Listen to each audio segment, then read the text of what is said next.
No mesmo acto de apertura, o director xeral de Sostibilidade e Paisaxe apostou por políticas de desenvolvemento sostible que respeten valores ambientais e culturais. La competitividad malentendida nos ha estado llevando a pervertir de alguna forma el territorio, que sin lugar a dudas es rico, variado, en algo homogéneo.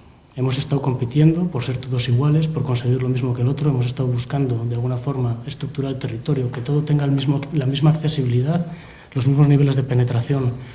Y eso ha llevado a algunas regiones de España a perder ciertos valores particulares de cada zona. Respecto, sobre todo no medio rural, que representa case o 90% do territorio en Galicia. Este medio rural tiene que entrar, sin lugar a dudas, en este reequilibrio, en esta búsqueda de competitividad del sistema productivo, de la diversificación de la actividad.